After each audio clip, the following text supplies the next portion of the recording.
आज एक सांघातिक अभियोग आसी चिकिटी ब्लॉक रही जो गंजाम जिलार चिकिटी ब्लॉक जो चेयरमैन रही एनएससी रही चिकिटी एनएससी चेयरमैन आसी से जिलापाल को एक दाबीपत्र प्रदान कर उल्लेख रही जे वीडियो जो दाबी गुड़िक जहाँ भी उपस्थापन करती जहाँ प्रोजेक्ट दिखती अणदेखा करती जहाँफल से लोकों पाखे समस्यार सम्मुखीन होगा पड़ू तो आम आलोचना करवा आज कौन रही देखो ये हूँ डीआरडीए ऑफिस रही सेठार समस्त आज जिलापाल को भेटापी आसछन्ति जिलापाल कार्यालय जिलापाल एक डीआरडीए एक जरूरीकालीन बैठक रही है तेणुक से डीआरडीए को डक जाता आम आलोचना करवा एनएससी और चिकिटीर block Chikiti block Chikiti NSC chairman सांगे सरपंच और समिति मैंने आसी आलोचना करवा एनएससी जो चेयरमैन रही आलोचना करवा आज्ञा कौन कह आज्ञा प्रकृत में कौन रही आमर चिकिटी ब्लॉक रे जो वीडियो रही पीआरआई मेंबर मान को चेयरमैन टू आरंभ कर पंचायत सरपंच समिति सभ्य जिला परिषद कौन से सभ्य को से मर्यादा दौना कौन से गुहारी कहले शुणुना चिकिटी पंचायत समिति निजर घरे संस्था बेले से चलते से संपर्क में आम जिलापाल को भेटी आम जनइलु बोले विभिन्न उदाहरण देलु विकसित गाँ विकसित ओडिशा ग्राम सभा करके देवाई कहले आम देलु प्रपोजल पंचायत समिति पास है किंतु जिला के आसला बेलू से संपूर्ण चेंज हो गोटे प्रोजेक्ट से ना से सबू प्रोजेक्ट गुड़ाक जोटा के 60-40 जोटा थिला 60-40 बर्तमान नाए 60 पंचायत समिति पंचायत 60 एवं एमएलए 40 ये जो शेयर थिला से शेयर से अनुजाई कार्यकारी होना समस्त कथा एमएलए जहाँ को कहते से दौरान कौन से पीआरआई मेंबर मानक से कौन से अधिकार ना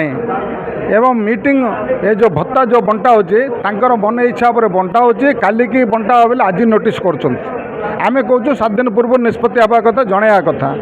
रात्र 11टा बेलू कैनसल बेले चिठी कर सका बंटा बोलिक कर बांटापी निर्देश दौरान आम कहूँ चेयरमैन को जनईकर करवा कथा 1 2 पंचायत समिति जेको चिठी आसिले ब्लॉक रू किंबा जिलूर जेको चिठी आसिले चेयरमैन जना कथा चेयरमैन कौन से किसी जनाऊना जोटा पचारे नोटिस बोर्ड मराई बोलिक कहते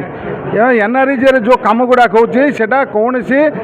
लोकों को पीआरआई मेंबर माने जो मान को जो प्रोजेक्ट देवे एम करेंगे बोलिक कले से डिमांड देले सेटा ग्रहण करना जोटा किछटा व्यक्तिगत भाव जो मैंने कार समर्थ कौन अच्छे आम जापारन वो एमएलए कार अच्छी आम जानू से मैंने डिमांड देले से ग्रहण करते किंतु ये गुड़ा ग्रहण करना एनआरईजे कौन डिमांड देकर प्रोजेक्ट एटा करने कहते सरकार निर्देश दौचे किंतु ये जगार ये केते दिन होला चली एटा 4 मास है जोर सोर चलती आगर चली आगर किसी वीडियो अंडरस्टैंडिंग चलता एवं वीडियो जिलापाल कौन कहले पीआरआई मेंबर मान ये संस्था भितर किसी प्रतिनिधि आपण मान रही आपण मानक सम्मान दिहब आपण मानकर सब गोटे म्यूचुअल अंडरस्टैंडिंग भितर चलिया पड़ो एटा बोलिक जिलापाल एक कथा कहले आम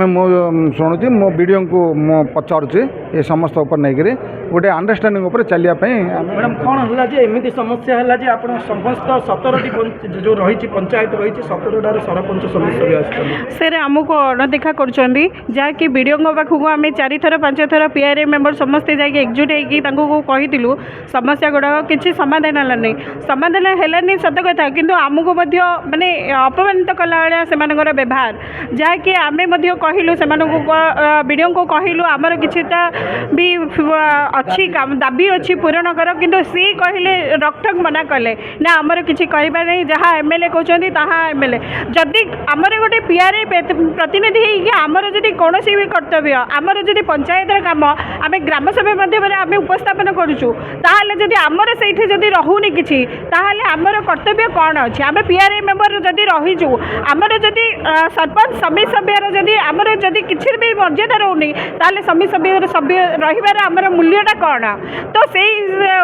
विषय नहीं आम जिला परिषद को पाखे हाँ सठिक चली किंतु एवं नुआ सरकार आसला खास करके आमर जो चिकिटी ब्लॉकटा एमती हो नाला चिकिटी ब्लॉकटा एवं जो यही जो सब डिपार्टमेंट सब माने कार डिपार्टमेंट कौ डिपार्टमेंट मुझे कहनी सब डिपार्टमेंट अणदेखा सरपंच गले कौन सी डिपार्टमेंट में गुरुत्व नहीं कौ किए भी नहीं जदि गोटे सरपंच गला कौन सी प्रॉब्लम सॉल्व करने ପାଇଁ ଗଲା ତ ସିଏ ଇମିଡିଏଟଲି ମାନେ ଇନଗେଟ୍ ପୁରା କିଛି କରୁନାହାନ୍ତି ସେମାନେ କିଏ ଆପଣ ସରପଞ୍ଚ କି ତ ରେସ୍ପେକ୍ଟ କିଛି ନାହିଁ ତ କୌଣସି ହଁ ଦେଖିବା ହଁ କରିବା ତାହେଲେ କାହାର ପ୍ରେସର ପଡ଼ୁଛି ଯେ ଆପଣ ଏମିତି କରୁଛନ୍ତି ତ ସେଥିପାଇଁ ମୁଁ କହିବା କଥା ସିଏ ଯିଏ ହେଉଛି ହେଉନା କାହିଁକି ଆମର ପାୱାର ଆମକୁ ଦରକାର କାରଣ ଆମେ 6 ମାସ ସେମାନେ କ'ଣ କହୁଛନ୍ତି ଆପଣଙ୍କ ପାଖରେ 6 ମାସ ଅଛି 6 ମାସ ପାଖରେ ଆଉ କିଛି ନାହିଁ ଆରେ ଆମର ଯେତେ ଦିନ ଆମର ଗୋଟେ ଦିନ ଥିଲେ ହେଲେ ମଧ୍ୟ ଆମର ପାୱାର ଅଛି ତ ସେଥିପାଇଁ ମୋର କହିବା କଥା ଆମର ପାୱାର ଆମକୁ ଦିଆଯାଉ ଆମେ ଯେଉଁଟା ଗ୍ରାମ ସଭାରେ ଆମେ ପାସ୍ କରୁଛୁ ଆମେ ପଲ୍ଲୀ ସଭାରେ ଲୋକମାନଙ୍କଠୁ ଗାଳି ଶୁଣିକି ଲୋକମାନଙ୍କ ସହିତ ଆମେ ଏକଜୁଟ ହେଇକି କାମ କରୁଛୁ ତ ସେଥିପାଇଁ ଆମକୁ ମଧ୍ୟ ଆମର ପାୱାର ଦରକାର ଆଜି ଯେଉଁ ଜିଲ୍ଲାପାଳ କହିଲେ ସନ୍ତୁଷ୍ଟି ଅଛନ୍ତି చెప్పండి ନିଶ୍ଚୟ ଭାବରେ ଆଜି ସେମାନେ ଜିଲ୍ଲାପାଳଙ୍କ ସାଙ୍ଗରେ ଆଲୋଚନା କରୁଥିଲେ ଏବଂ କ'ଣ କରୁଥିଲେ ଜିଲ୍ଲାପାଳ ଆଜି କଥା ହେଲେ ଯେ ଲାଙ୍ଗୁଏଜର ପ୍ରୋବ୍ଲେମ୍ ରହିଛି ଯାହାଫଳରେ ସେମାନେ ତେଲୁଗୁ ଲାଙ୍ଗୁଏଜ ରହିଛନ୍ତି ଏବଂ ଓଡ଼ିଆରେ କହିବା ପାଇଁ ସେମାନଙ୍କୁ ଅସୁବିଧା ରହୁଛି ତେଣୁକରି ସେମାନେ ମତାମତ ରଖିବା ପାଇଁ ନାରାଜ ରହୁଛନ୍ତି ଏବଂ କହିବାକୁ ଗଲେ ଯେ ପ୍ରକୃତରେ ଆଜିର ମୋଟାମୋଟି କହିବାକୁ ଗଲେ ଚିକିଟି ବ୍ଲକରୁ ଆସିଛନ୍ତି ଏମାନେ 17ଟି ପଞ୍ଚାୟତରୁ ସରପଞ୍ଚ ସମିତି ସଭ୍ୟ ସାଥିରେ ଏନ୍ଏସିରେ ମଧ୍ୟ କିଛି କାଉନସିଲର ଆସିଛନ୍ତି ଏବଂ ସେମାନଙ୍କ କହିବା ମୁତାବକ ହେଉଛି ଚିକିଟି ବ୍ଲକରେ ଯେଉଁ ଅଣଦେଖା କରୁଛନ୍ତି ବିଡ଼ିଓ କାହାର ବଳରେ ବଳିଆନ ସେ କଥା ମଧ୍ୟ ସେମାନେ ଲିଖିତ ଭାବରେ ଲେଖିଛନ୍ତି ଯେ ଆମର ଯେଉଁ ଅଧିକାର ରହିଛି ସରପଞ୍ଚ ସମିତି ସଭ୍ୟଙ୍କର ସେ ସମ୍ପୂର୍ଣ୍ଣ ଭାବରେ ଅଣଦେଖା କରୁଛନ୍ତି ଏବଂ ଯେଉଁ ପ୍ରୋଜେକ୍ଟ ଆମେ ଦେଉଛୁ କିନ୍ତୁ ସେ ପ୍ରୋଜେକ୍ଟ ଆସୁନାହିଁ ଏବଂ ସେ ପ୍ରୋଜେକ୍ଟ କଟି ସେ କାହା ଇଚ୍ଛାରେ ଆସୁଛି କେଉଁମାନଙ୍କର ନାଁ ଆସୁଛି ସେମାନେ ମଧ୍ୟ ଜାଣିପାରୁନାହାନ୍ତି ସେମାନେ ସେଥିପାଇଁ ସେମାନେ କହିଛନ୍ତି ଜିଲ୍ଲାପାଳଙ୍କୁ ଏ ଉପରେ ଅବଗତ କରାଇଛନ୍ତି ଯେ ଆମର ଯେଉଁ ଯେତିକି ଦିନ ରହିଛି ଆମ ଅଧିକାରକୁ ଆମକୁ ଦିଆଯାଉ ତେଣୁ ଜିଲ୍ଲାପାଳ ମଧ୍ୟ ସେମାନଙ୍କୁ ଖୁସି ବ୍ୟକ୍ତ କରିଛନ୍ତି ଯେ ଆପଣଙ୍କ ଅଧିକାର ଆପଣ ପାଇବେ ତେଣୁକରି ସେ ବିଡ଼ିଓଙ୍କ ସହ ଆଲୋଚନା କରି ଏହାର ସମସ୍ୟା ସମାଧାନ କରିବେ ତେଣୁ ଗଣତନ୍ତ୍ରର ମଧ୍ୟ ଆବଶ୍ୟକତା ରହିଛି ସରପଞ୍ଚ ସମିତି ସଭ୍ୟ ଏବଂ ଜିଲ୍ଲା ପରିଷଦମାନଙ୍କର ଯେଉଁ ଅଧିକାର ରହିଛି ସେମାନେ ଅଧିକାର ନିଶ୍ଚିତ ଭାବରେ ଆସିବାର ଦରକାର ଅଛି ତେଣୁକରି କିଭଳି ଭାବରେ ବିଡ଼ିଓ ଅଣଦେଖା କରୁଛନ୍ତି କାହିଁକି କରୁଛନ୍ତି ଏହାର ତ ବିଚାର କରିବେ ଜିଲ୍ଲାପାଳ କିନ୍ତୁ ଯଥାଶୀଘ୍ର ଏହାର ସମସ୍ୟାର ସମାଧାନ କରି ପଞ୍ଚାୟତରେ ଯେଉଁ ସରପଞ୍ଚଙ୍କର ଅଧିକାର ରହିଛି ଲୋକଙ୍କ ପାଇଁ କାର୍ଯ୍ୟ କରିବାର ଯେଉଁ ଦକ୍ଷତା ରହିଛି ତାହାକୁ ସମ୍ପାଦନ କଲେ ସେମାନେ ଜିଲ୍ଲାପାଳଙ୍କ ନିକଟରେ ଚିର ଉପକୃତ ରହିବେ ବୋଲି ସେମାନେ ନିବେଦନ କରିଛନ୍ତି ଜିଲ୍ଲାପାଳଙ୍କୁ ଛତ୍ରପୁର ସୁଧୀର କୁମାର ନାହାଙ୍କ ରିପୋର୍ଟ MBC ନ୍ୟୁଜ୍।